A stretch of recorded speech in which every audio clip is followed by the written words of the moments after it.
fun because I used to go and help people. So that's true, and I remember having all that little. More applications. I mean, Rachel was younger, very much the DCNS family, and I am sad. That's how I. Yeah, like, and I can be so much, and I wish I could have done that, because it's like, and we don't have it, but here, it's Essentially, like I used to always say. yeah, right. And of course, I could have done like 2 Oh, trees okay. there, but like, Yeah. I needed something. All right, so should I just get going? It's like a. And tell people if they're trying to use Zoom, they should call. What? Oh, Yeah. It's years and years. I see, okay, Definitely. all right, okay, good. All right, so I'm gonna call this meeting to order. It's the regular but rescheduled November meeting of the Trumansburg Planning Board. And I would like the people at the table in front here to introduce themselves. And then we'll know who's here. Do you want to start over there? Oh, there you go. Mark DeVocatus, planning board member. Tom Myers, zoning officer. Rick Geiger, chairman of the planning board. Justin Bowers, treasurer. Joe Kuchar, planning board member. Michelle Matrani, planning board member. Sarah Kennedy, planning board member. All right, and just so everybody knows, okay, that is showing up there, so we are connected, and members of the public can join us, and if they do, you'll see things up there. It's also being recorded on YouTube as it usually is, so you can go back and look at what we've done. But we've got a fairly full agenda tonight. We have some preliminary things to take care of, and then the order we're gonna go in is a subdivision application from 20 King Street. Site plan public hearing and review for 5 McClellan. And a site plan review application and project status on 1 East Main Street. And so that'll be the order that we go forward with when we get to the substantive part of the meeting tonight. So first things we have to do is some just sort of clean up on past minutes of the meetings. Has everybody gotten a copy of the minutes from the last 2 meetings we had? Okay. And if you've had a chance to look at them, you have any thoughts or comments? Let's start with the one that we had on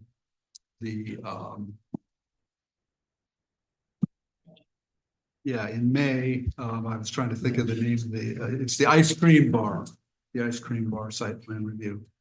So let's start with that one. Anybody have any thoughts or additions to that? Okay, is there a motion to approve those minutes as drafted? Second? Go ahead, Joe. All right, any further discussion? All in favor? Aye. Okay, that passed unanimously. Okay, so the second set of minutes that we had to review is from our last meeting, which was on October 24th. Has everyone had a chance to look at that? Yes. Yes. All right, any additions or corrections? No, okay. Is there a motion to accept those? I'll move to.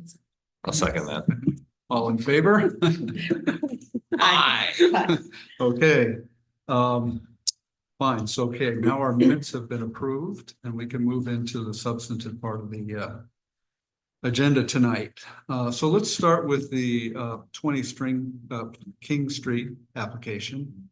That's a subdivision application, and it looks to me, after looking at it and reviewing the subdivision regulations, that it's a minor subdivision request. You know, basically in the subdivision regulations. There's a series of questions that you have to ask. Are any roads going to be added? Are, brand new sewer connections needed? Things like that. None of that is involved, I don't think, in this application. It clearly, I think, is a minor subdivision, and I'm, very comfortable recommending that to the board unless Tom disagrees with me. Nope. Okay. So any other thoughts on that? Any of you think there's reason to think that this might be a major subdivision? Okay. All right, so we're done with that. And then the next thing we have to do though is ask Tom whether we think the application is complete so that we can set it up for a public hearing, which is the next step after we've decided what kind of a subdivision application it is. Tom, do you think it's? I'd say the application is complete. They All right. did their due diligence, getting me the materials in a timely manner, and All right, good. ready to go. Anybody would like to see anything else as a part of this application that isn't here? Okay, so is the applicant here? It's supposed to be. Well, maybe we will table this Okay. for the moment because they, I think, do have to be here.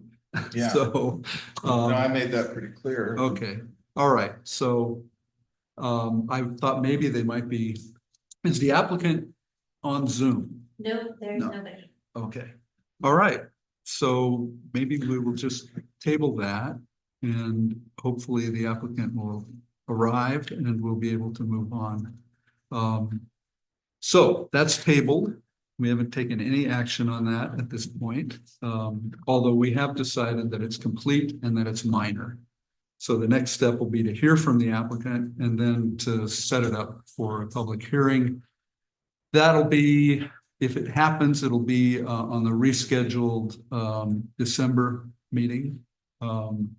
And I think, what date is that? It is the 12th. The 12th, yeah, so that would be when we have the public hearing for that.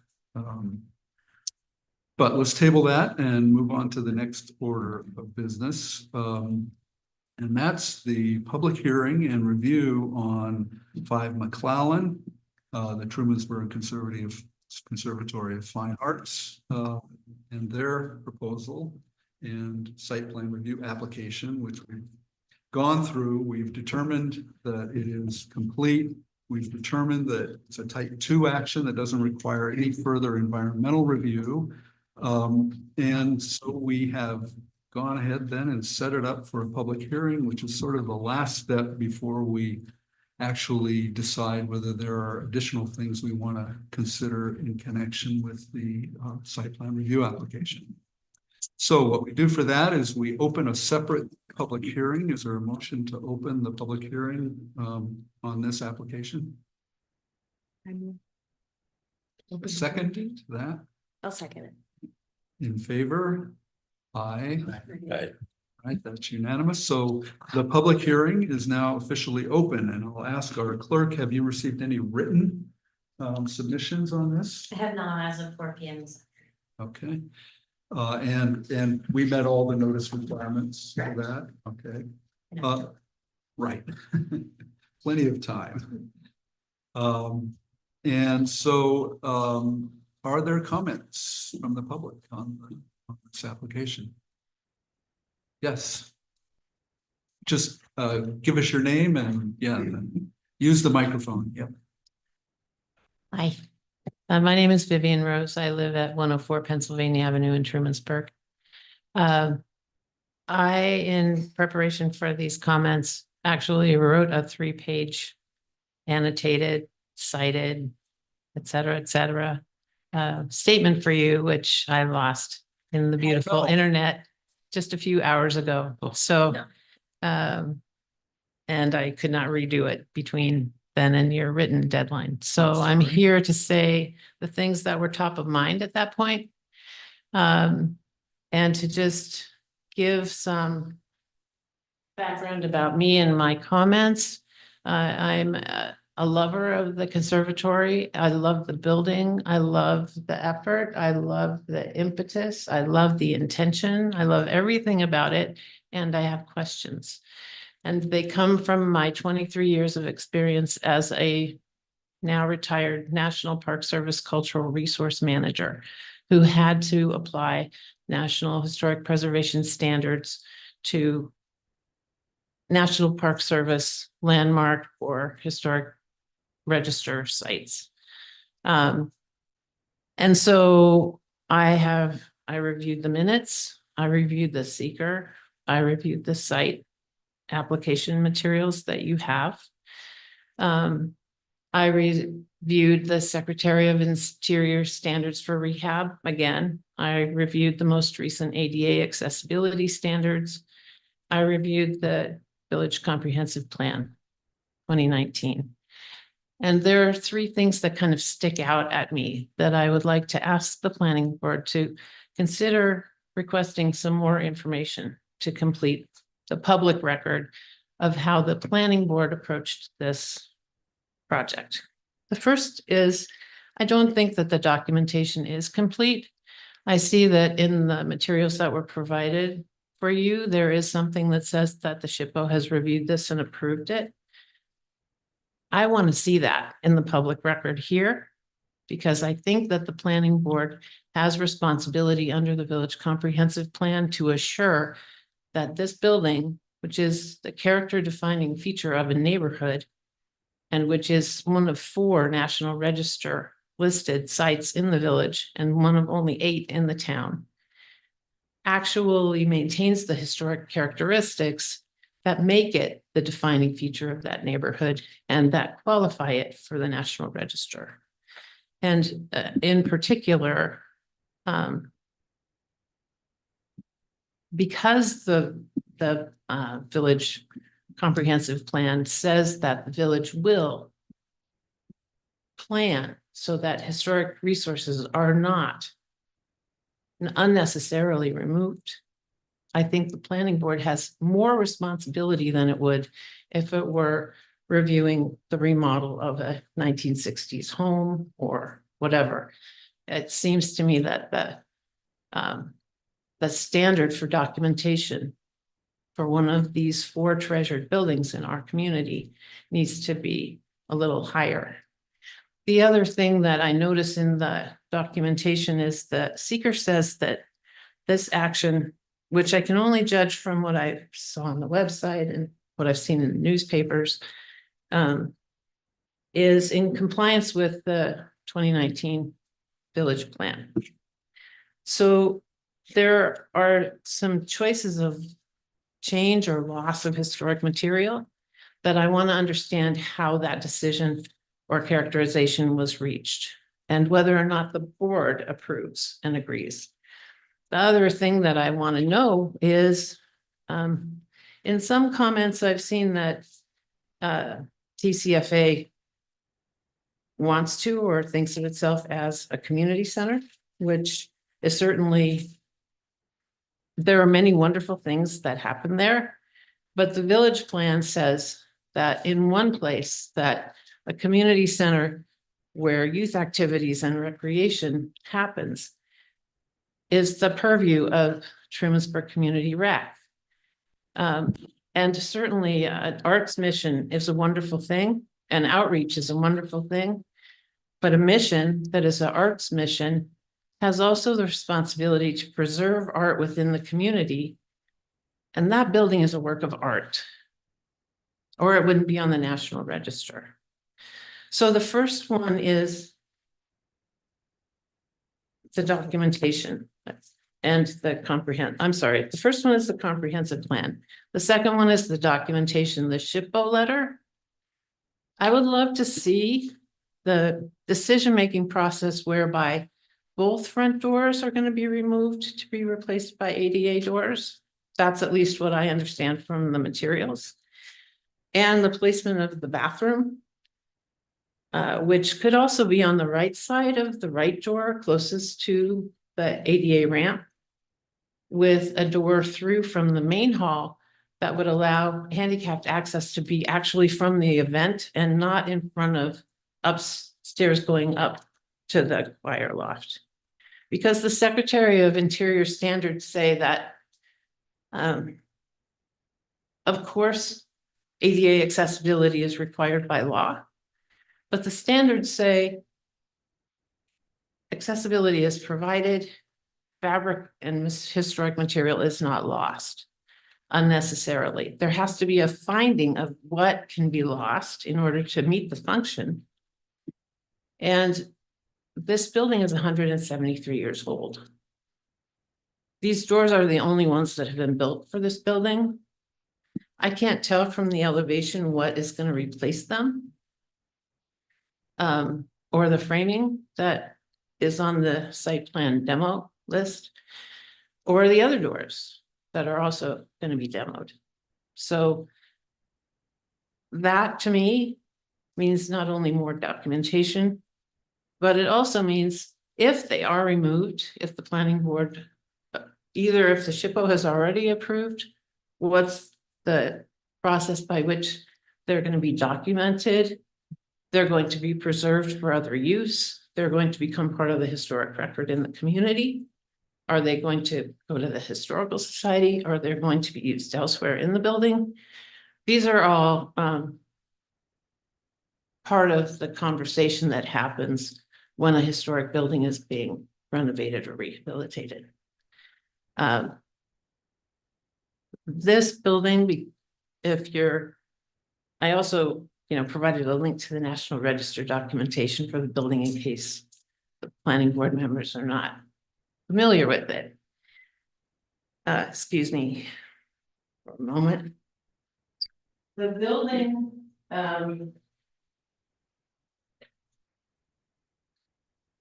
is a treasure. There are things in Ulysses that are unique to Ulysses. This building is unique to Ulysses. The National Register documentation shows that the plans had the columns spread evenly across the front of the building, and they were altered so that the central two doors were framed by the pillars. At the same time, the Presbyterian Church was being built. There are 5 pillars across the front of that. They're evenly spaced, and they do not create that grand entrance that is characteristic of this particular building. The other thing about this building is that the building was in service to the Second Baptist Society of Ulysses from 1851 until it was sold in the early 1980s. That's correct, right? 1983, I think. The National Register documentation is 2001. It's listed, which means that the Trumansburg Conservatory of Fine Arts operated for 20 years there without changing anything.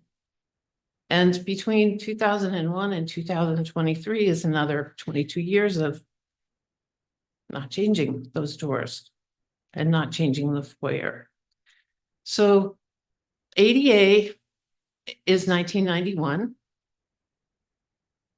If you think that suddenly there is a programmatic need that requires the removal of these doors, you have to be able to document that that's true. And what is that programmatic need that is so different that there isn't a way to at least preserve half of that entry and foyer for the future? Because the building is it's not just that it's unique. It's part of the history and heritage of our community. When we remove things from it, they're going to be gone. They're not going to be there for posterity. So there is much that's beautiful about this design. I see that the historic finishes, the white, is coming back, which is going to make it glow. I mean, in the full moonlight, you're gonna be able to see it from everywhere. It's so exciting, I can hardly. Very exciting. Shifting that bathroom, though, preserving one set of doors.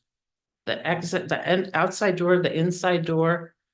And that left foyer area would mean that for future generations, for every person, every child who comes through there, they would see at least half of an intact foyer. The other side would have this bumping out bathroom. But if you were to put the entrance from the main hall, not only would you not be blocking that, you would also be making that accessible from the event itself instead of sending somebody outside. It seems to me that that's a possibility, not a requirement. And here I want to honor and respect all the work that you've done so far. It seems to me that that's something that ought to be considered.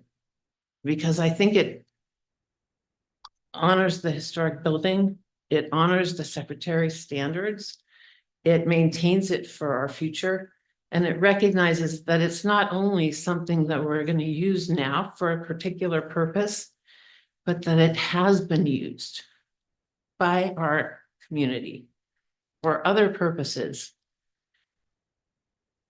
And into the future, it will be used. We are the temporary caretakers. We're not the people who build it.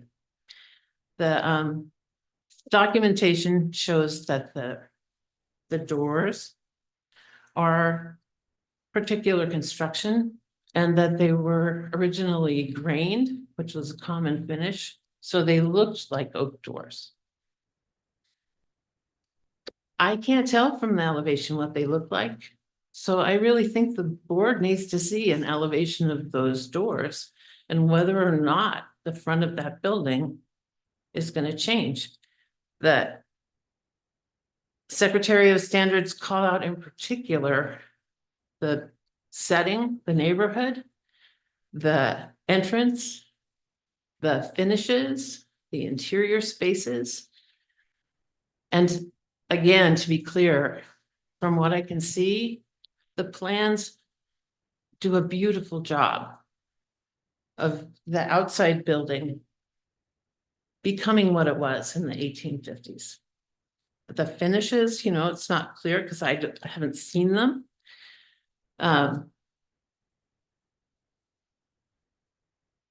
And to remove both of those doors and put ADA, something that you haven't seen yet, seems to me something you really do want to see. So just to come back to, if I summarize, there's fit to the comprehensive plan, there's adequacy of documentation, there's programmatic need. If there truly is programmatic need to remove all historic doors and put ADA doors in them, the treatment is to replace them either in kind or in appearance so that the building itself is not jarringly different and that process be documented. So that's the last piece of documentation that I would want to see in the planning board's public record. What is the plan for documenting this change to this building? Is it going to be provided to the National Register of Historic Places in Washington, D.C. and to the National Archive? Has there been an evaluation of whether the building will continue to meet the standards for which it was listed? It's really a precious thing we have there. And, you know, to say for the final time, I think you're amazing stewards. I love what you're doing. My questions are just intended to make sure that our community retains the most possible amount of this precious jewel, and that it itself come honored and recognized within our community as a work of art. I can't think of another organization besides you who would do a better job of talking about art. The show, if you didn't see it, the architectural show that you mounted recently did a brilliant job, absolutely brilliant job of opening people's eyes to the gorgeousness all around you. And to just say, finally, I came to this area in 1983 from the West Coast. I left in 2017 to go back home to visit and stay with my relatives, thinking that I should retire there. That's where I grew up. That's where I belong. And it didn't take very long for me to realize that this kind of architecture was built by humans. It is human scale, and everything that humans did makes it precious. If you walk down from the gallery in that building and you put your hand on it, there is a place for your thumb. There is nowhere like that in Washington State on the West Coast. There is very little that was built before 1851. In the town that I grew up in, there is one building from the 1870s, and that's it. So the preciousness of what you have and the responsibility that you have as planning board to make sure that the comprehensive plan direction, that planning preserve our historic treasures and the neighborhoods in which they sit, rests with you. I hope you'll consider my comments, and thank you for your time and attention. And thank you also for allowing me to share with you that 23 years of playing with the standards and trying to figure out how to put the bathrooms in the things we had to take care of with the community. And I'm looking forward to hearing what you're all thoughts about. Well, are there further comments in the public? How about that?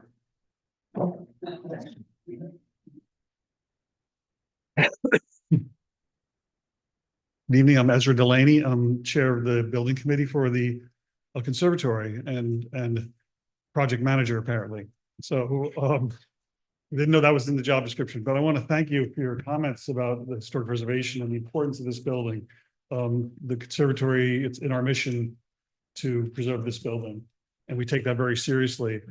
The architect, Home King Calquist, and Jamie Williams is the principal who's working with us, is a historic preservation architect, and they've been with us all the way. We worked with Historic Preservation League, has funded several studies that allowed us to get this far. I just forwarded the SHPO letter to you guys. If you can forward it, put it in the record, that would be fine. Just to clarify, the front doors are being preserved. It's very expensive to make and they're going to be made ADA accessible. It's going to cost a lot of money, but we feel those doors are extremely important to the entrance of that building. Share that concern. It may not be apparent in the elevations because we were concentrating on the site plan at that time, but do want to assure you that those doors will have automatic. One set will have automatic operators. Both will have hinges, new hinges, and be rehung in their current configuration and location. The inner set of doors, one set of inner set of doors will also be ADA compliant with press pad and operator, so that there'll be a continuous path from up the ramp to through the entrance into the hall that is totally accessible with the current materials that are present there. The location of the bathroom in the lobby is on the left as you go in. The rationale for that is that it's it can be accessed. It's easily accessible in the lobby. There's vents that have to be vented out. The bathroom vents have to be vented out. We feel that that's best to put the vent in the back of the building, not on the front or on the street side. So that's one of the reasons it was on that side.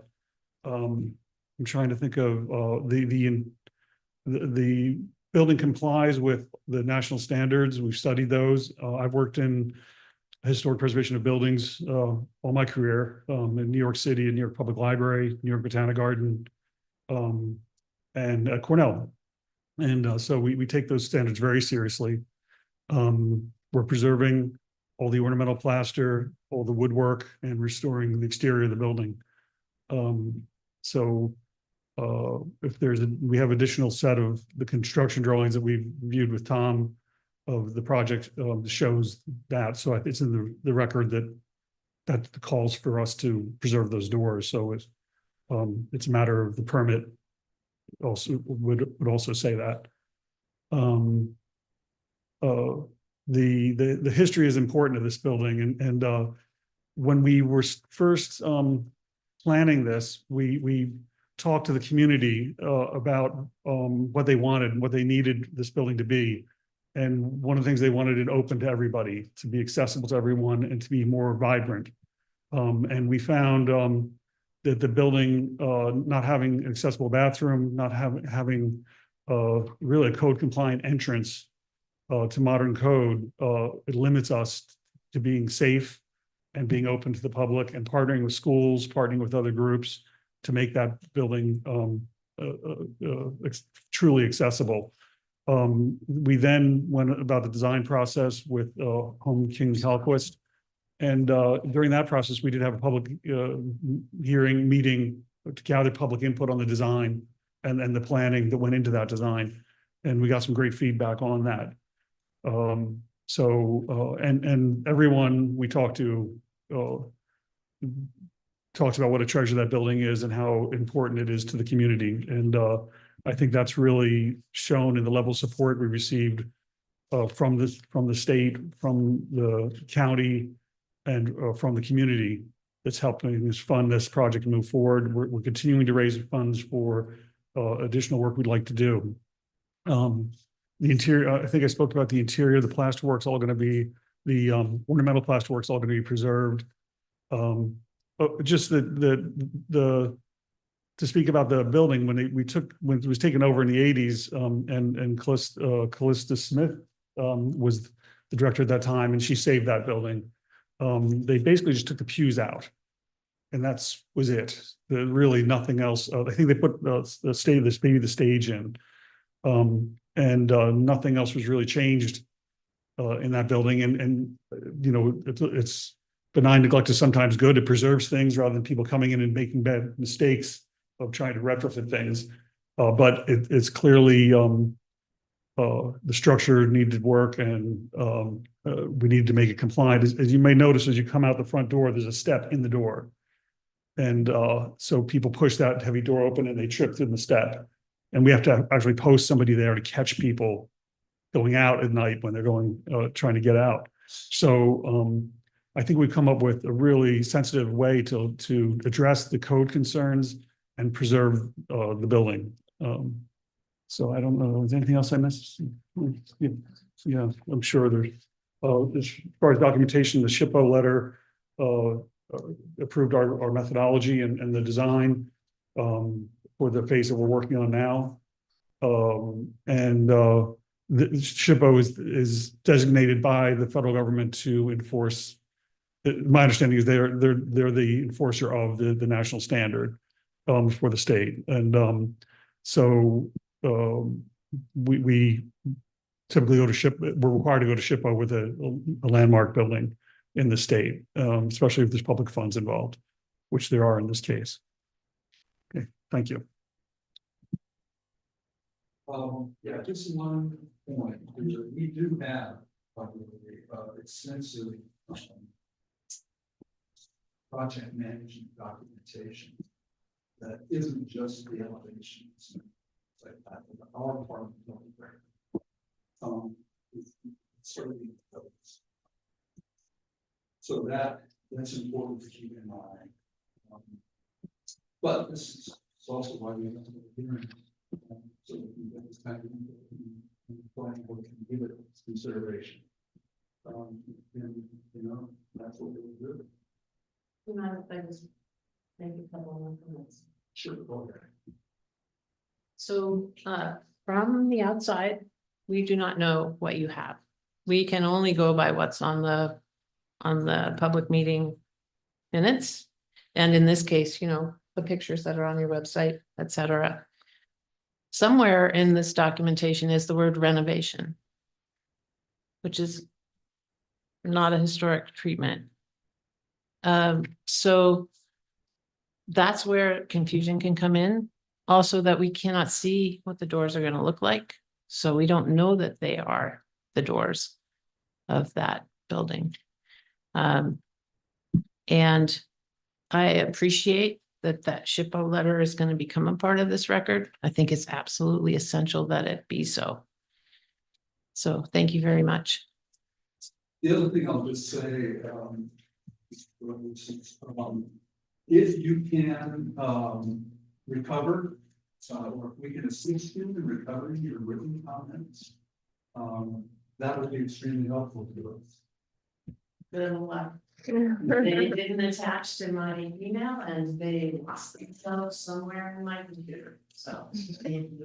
Well, I do there are appreciate. technical people who can do amazing things. Put them to good use. You know, Thank you very things that get lost in it, but oftentimes it's sitting there, ready to be grabbed. I looked at it. Okay. Thank you. Well, if there's anything you can do to help you with that process. All right, any further comments or questions from the board? I guess I found myself a little bit confused, not having examined the documents here fully. Question of the doors sounded like when you were speaking, it sounded like the plan was to take those doors and put them back on, but have them be ADA compliant. So was the concern from you that the doors were going to be a completely different door, and that wasn't The word demolition. the word Right. renovation. and I do see heat demolition notes existing doors and frame specials. Yeah. I can see how that would be unclear, but seems like that's Clear. part of, right, that's all part of the plan. So that should. that- Right. Right. That's good. How about the notion of the location of the bathroom and entrance? Yeah.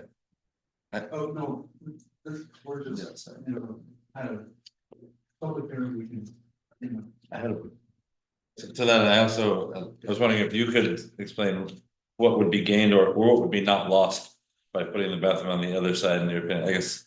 Also not fully clear,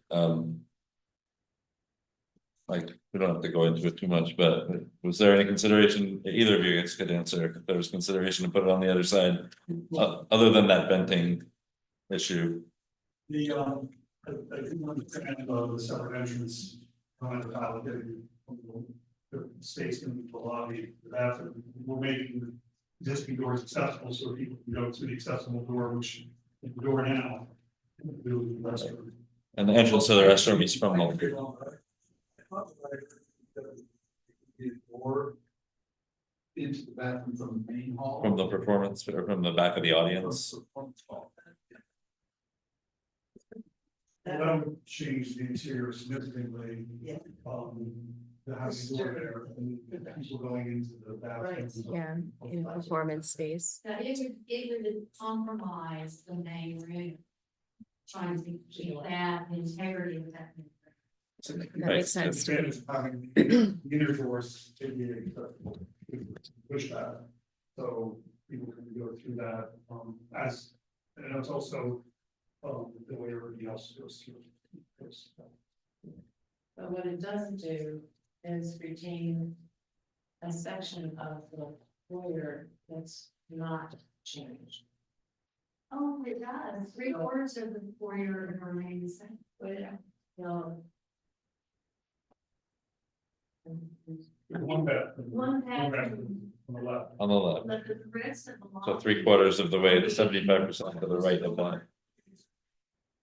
It's not the first thing you see, too. That's right there. It's just starting this.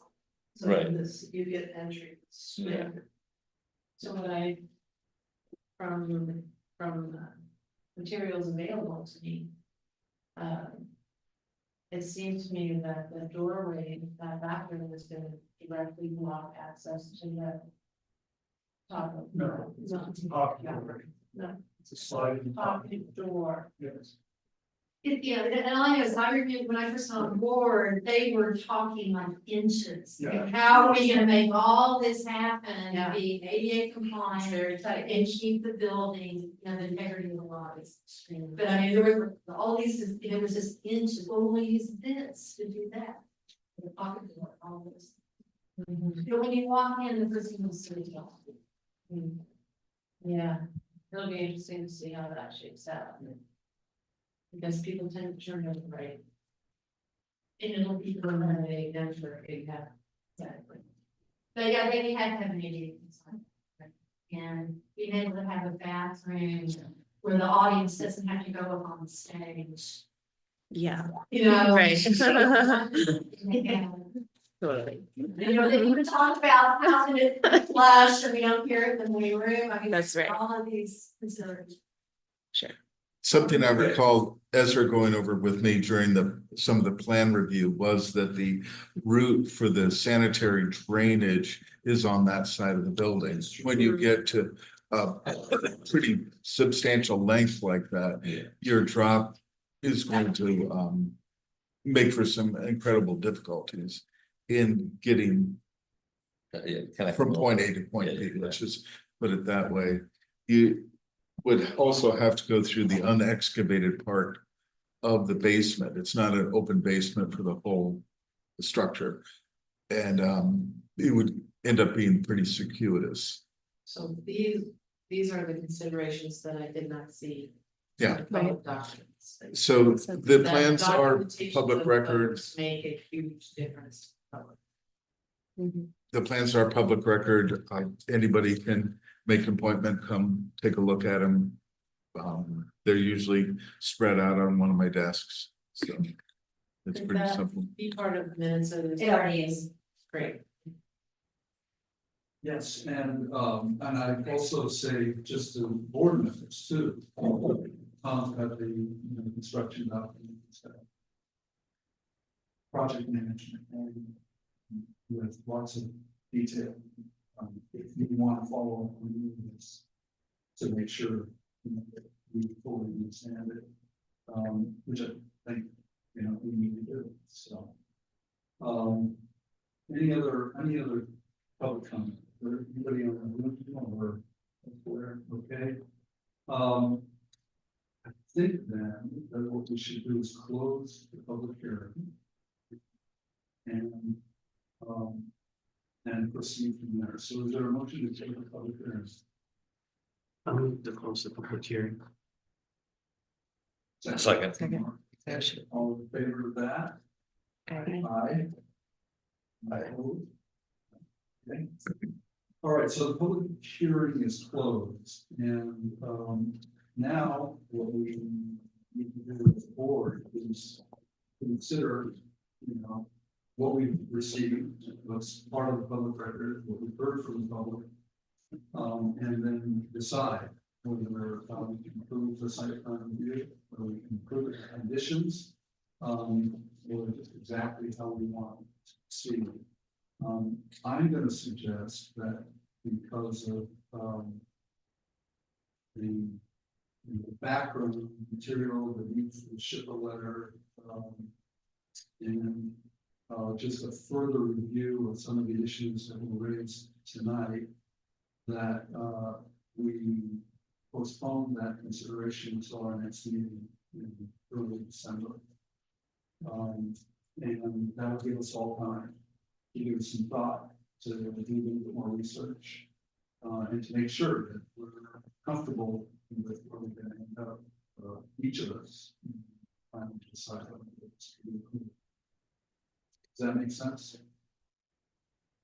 Does doing so affect the work that's underway and the timeline that they're under? I mean, Yeah, there's, my understanding is that there's certain work that is proceeding that didn't require review from site plan application. And that work can still go forward. And we, you know, sort of discussed that and agreed on kind of where those lines are going to be. We've also agreed, this is a project that's gonna proceed in phases. This is one phase. The next phases, whatever they are gonna be subject to a new review. And so we'll have a chance to do the things about the site that we haven't been able to do in this review. So that's something also important to keep in mind. So, but the stuff, the elevations and the things about the building itself are the subject of this review.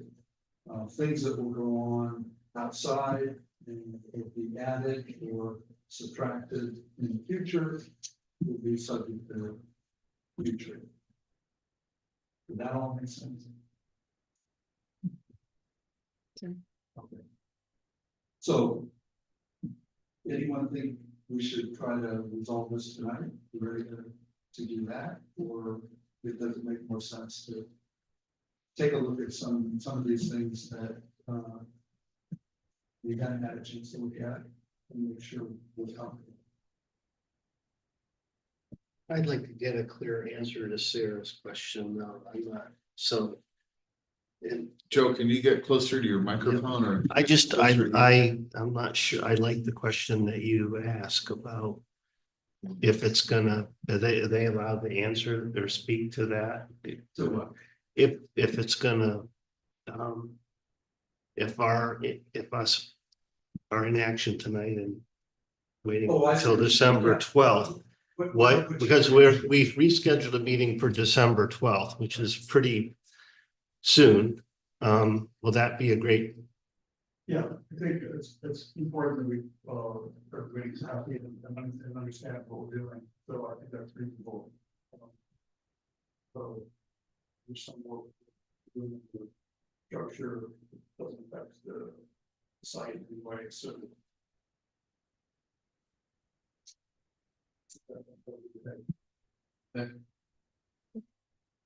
All right, so we will table this for now and take it up at our next meeting. Okay. All right. If there's anything else you need, what you want to go in? Yeah, if we could take a view, say, but we will have to work that out. But let's see. Let's just see what happens in the next couple of weeks. Okay.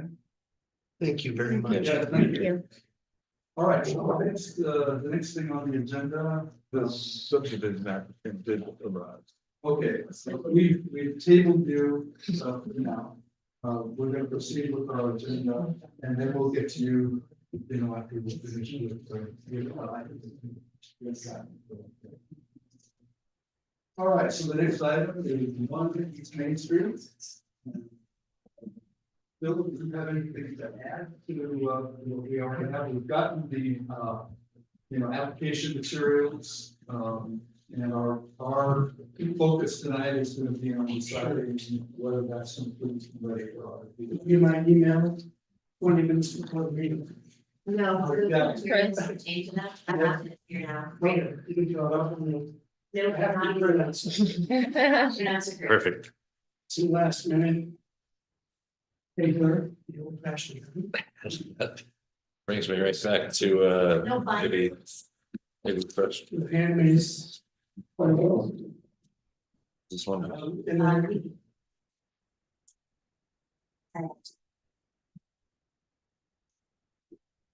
think there's enough. If these. Sorry. All the way. You get these all the way down to. So there's just one pack. Yeah, this is just the addition to the original application. I have one extra if you're one short. Everybody have one?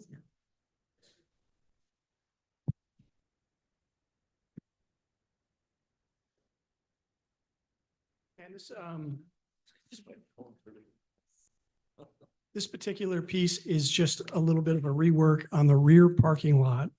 And it's due to input from the residential neighbor that we've been working with on the southwest of the property. And so these are just recommendations of some movement of the dark sky lighting that we have, just some adjustments to pole heights, dialing it down a little bit, and then also just relocation of things like the dumpster enclosure and plantings that had additional screening or interests specific to the neighbor. And so you kind of have to take the initial submission that you have from a week or two ago, and then just take this and add it to the back and remove the old parking lot. And we do have a full set that we just have a few more tweaks to finalize, a few plants here and there, that we just want to do one more once over that we'll email out most likely early next week, and it'll be the full submission that can be put out to the public.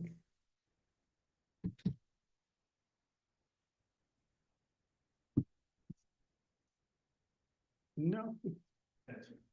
All right, so we have gotten a set of materials that we now have to decide if that's complete enough for us to review.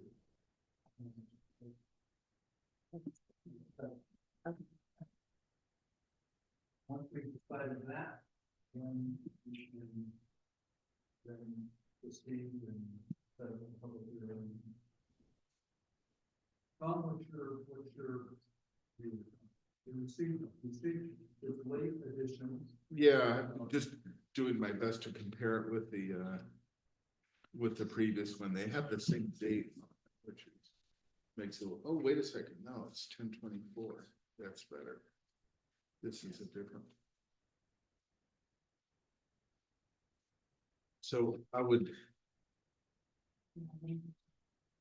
figure that this needs a little bit on the explaining edge, just so we know what's specifically we're looking at that's different. We haven't done a whole lot with the environmental review. I've put the 239 municipal law 239 application in, got the response that it's been received, and we'll have 30 days, up to 30 days to wait until they come back with a decision. So yeah, it's hard to say it's complete without having spent a little bit of time looking at it. Fair enough. Let's see, did you fill out part one of the environmental review form? Well, I don't think we did. We checked with Tom, we put in an inquiry and we were told that you had everything. But if you do not, we're happy to submit whatever you need.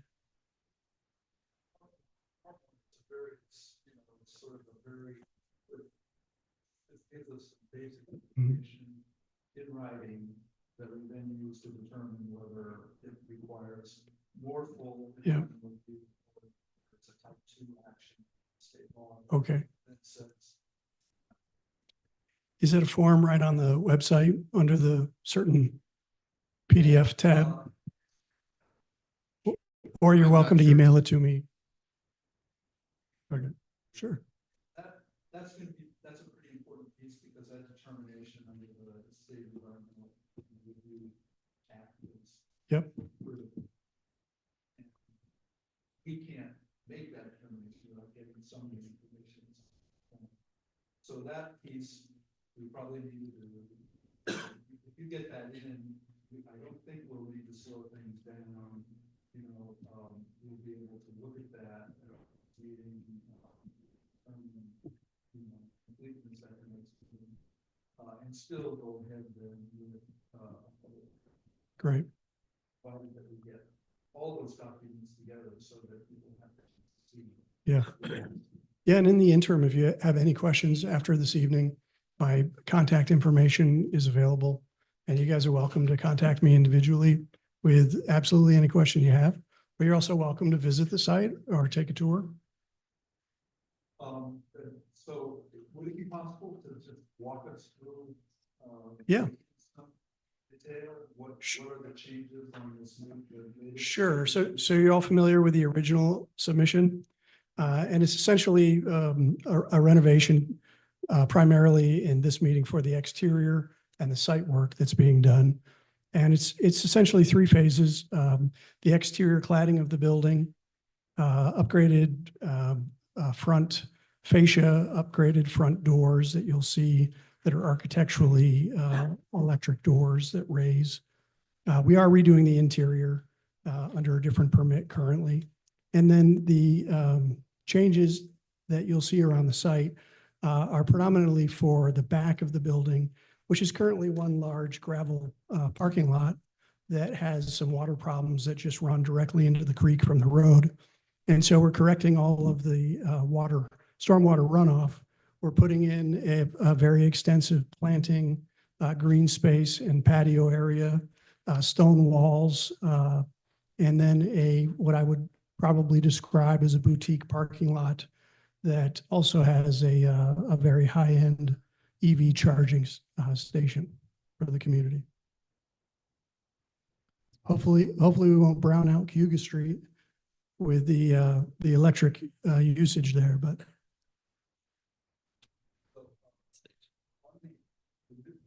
The latest edition of this is, so page one, the first page is speed 1.1.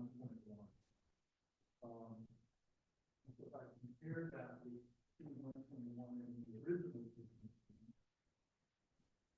what is the change?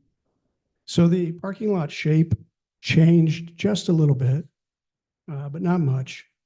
We adjusted the lighting poles. So we've gone to a 15-foot or so high lighting pole. It's all dark sky approved lighting. We have relocated those 3 light poles in different areas that you'll see in the plan. We dialed in the original landscaping back here was put in a little bit more as a placeholder in the original submission. So this is just a more detailed, not a final version, but a more final version of actual plant submissions and tree placement.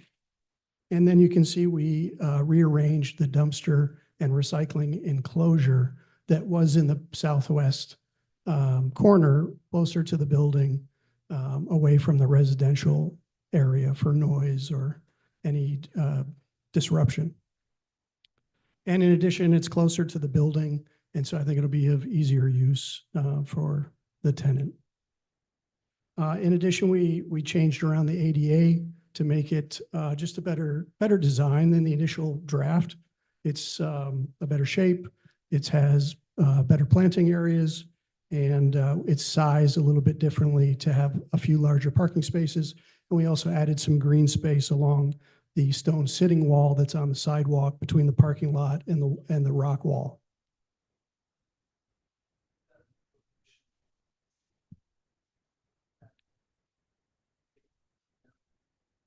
No, it's still in the parking area. It does not.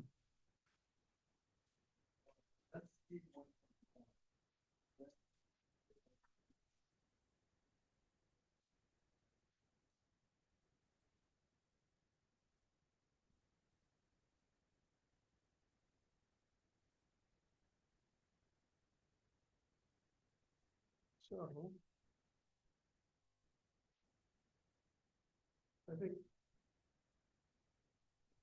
6.0 is just some landscaping notes, and it addresses the riparian buffer that we discussed in the last meeting.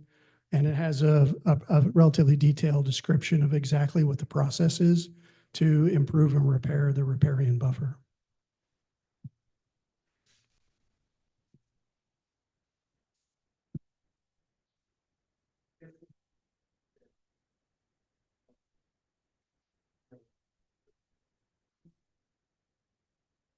Yes. 2 just gives you a little bit more of a close-up of some plantings and description of the plants that are listed. And then 3 is the how the plants will be put into the ground. Vicious planting scheme. Nice to see that. Well, my design team had a lot of fun with this, to the 1630s moon gates to very diverse planning program. It's going to be a lot of maintenance, I think. I was wondering It's going to be about- beautiful. Yeah, it's definitely gonna be a lot of upkeep there, which, but. I mean, And the good news is it's not on the National Registry of anything yet. Maybe on the next go. Maybe this will be 100 years later. It will be the one. Yep.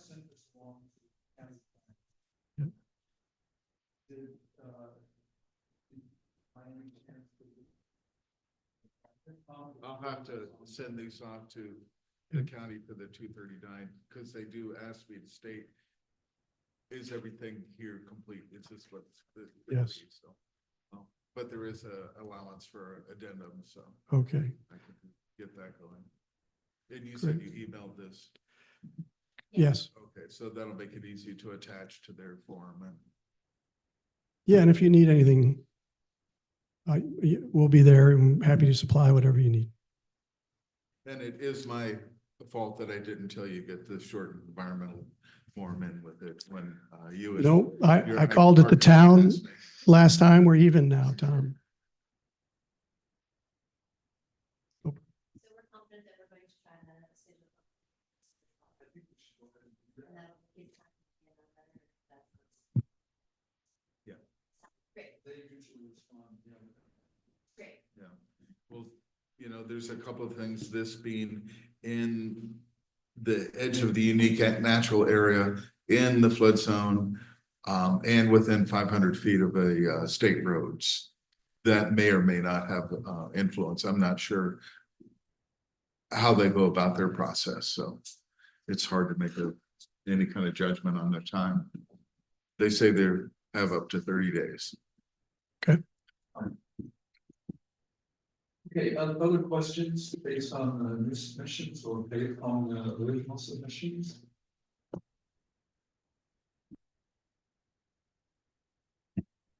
All right, so we have some additional details to take care of, and but what we will tentatively do is put this on the agenda for the December 12th meeting. And we'll go ahead and give notice of a public hearing. And if we need to adjust that or alter it, we'll do it. So, okay, Thank you. thank you. Thank you. Thanks, Phil.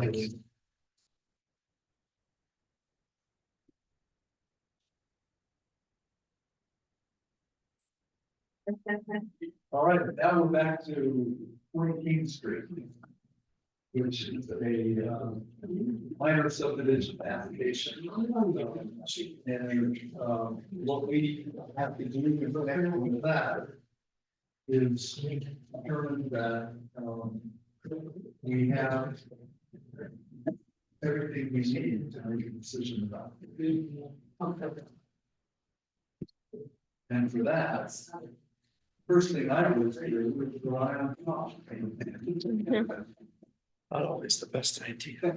Does anyone have? any- So we have Yeah, I'm subdivision just trying to application, find them. short Looking at it. assessment form. Yeah, I do. Got it. Yeah, I just need to find it. That would be fine. All of that. And- And you've got the short environmental assessment forms. We have, the. And. We have,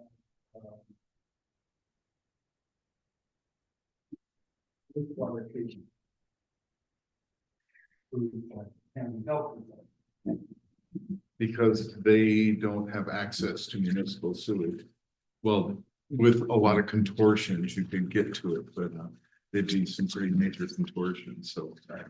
Yeah, well, and one of the considerations when you do a subdivision, one of the questions is, do you have access to municipal sewer and water? And if you don't, tell us what the health department says. Martin? Yeah.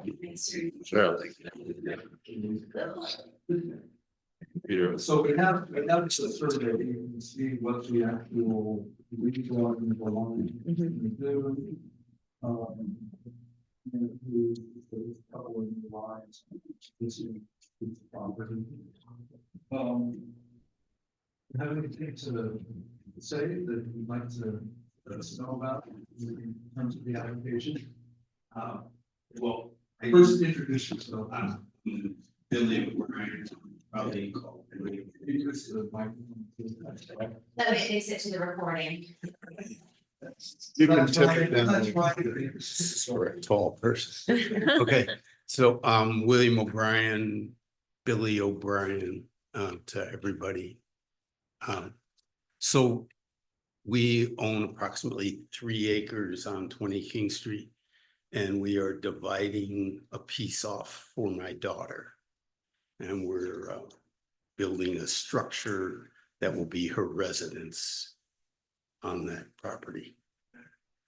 And guess that's about all of it. We've submitted a bunch of drawings to Tom and We got him. so.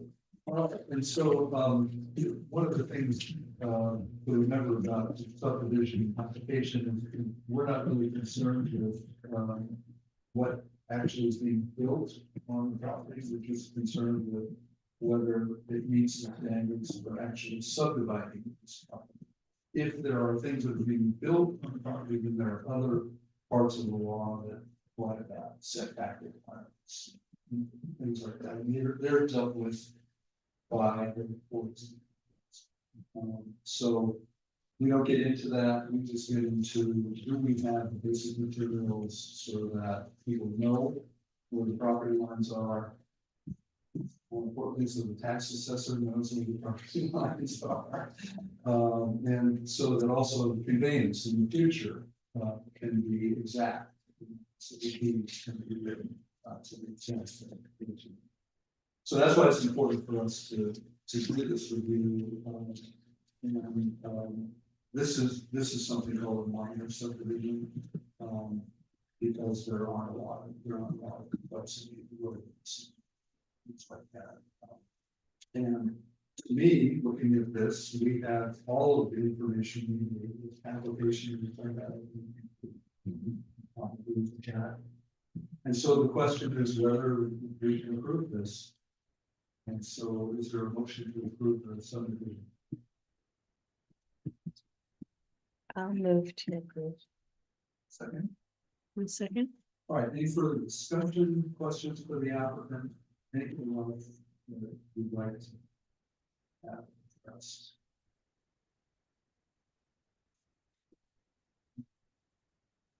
All right, so with that, then this is now, we can say that this has been determined to be complete.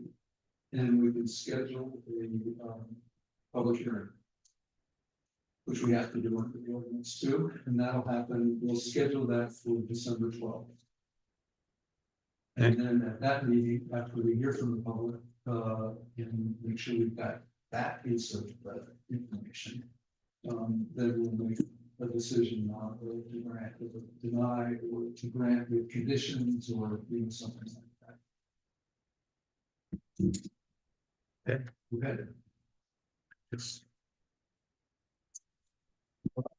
And that'll be on December 12th as well. Yep. Yes. December 12th. Okay. Yeah, thanks for coming. Yeah, well, I got no notice that this was happening. Yeah. So that's why I wasn't here. I had no idea that this was happening. So it might be, December 12th might be another important date that, because maybe nobody from the public, maybe one of your neighbors will come and say something and have a question that you'll want to respond. Yeah. All right, well, thank you guys for coming. Okay, thank you. Appreciate it. So what time? Well, it's Seven. 7 o'clock, right here. Okay. All right. Thank you. Thank you. And if for any reason you have trouble with that day, you can also come in by the. On the. On Zoom. Oh, yeah.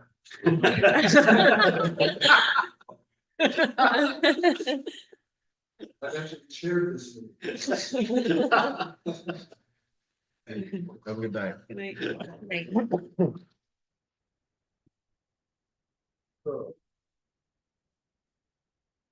On the agenda is old business.